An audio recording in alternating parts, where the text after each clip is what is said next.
जब भी हम किसी काम को करते हैं और करते करते जब उस काम से मिलने वाला आउटपुट मिलने में वक्त लगता है और आप मेहनत करते जाते हो तो आपको आलस आता है।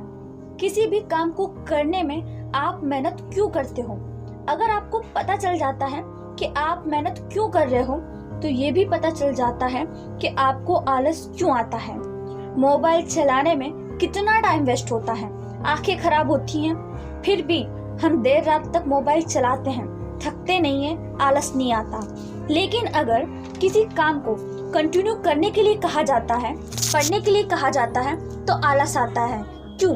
अगर हम समझ जाएं कि मोबाइल चलाने में आलस क्यों नहीं आता और कंटिन्यू काम करने में और पढ़ने में आलस क्यों आता है, अगर हमने इस बात को समझ लिया तो आलस की वजह समझ में आ जाएगी।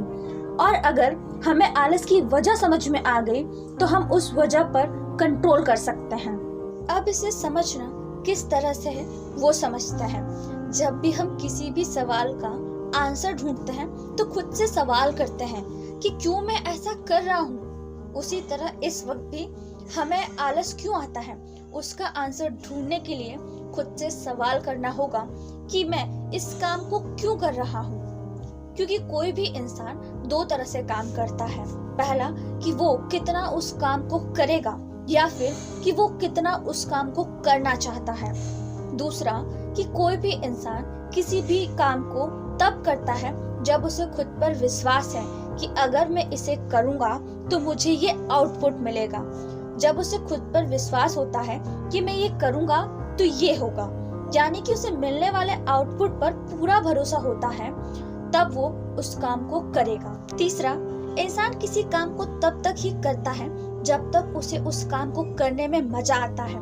जब उसे अपने काम से प्यार होता है तब वो अपने काम को करता है, मेहनत करता है उस काम को पूरा करने में। अगर इन तीनों पॉइंटों को मैं एक लाइन में कहूँ तो किसी भी इंसान को जब उसकी मेहनत से मिलने वाला आउटपुट पता होता है तब, या फिर उस काम को करने में उसे कितना अच्छा लगता है तब, या फिर ऐसी कोई बहुत बड़ी वजह जो उसे अपना सपना पूरा करने के लिए बार बार इंस्पायर कर रही है, तब वो इंसान काम करता है और मेहनत करता है, तब उसे आलस नहीं आता। जब आप किसी काम को करते हो और उससे मिलने वाला आउटपुट मिलेगा या नहीं, अगर इसमें आपको डाउट है तब आप उस डाउट को लेकर बैठ जाते हो और आप उस काम को करते नहीं हो।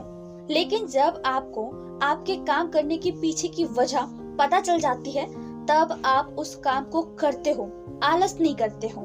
अब आपको यहाँ एक बात समझनी है कि आप किसी भी काम को शुरू करने से पहले आप उस काम को क्यों करना चाहते हो वो वजह आपको क्लियर करनी है।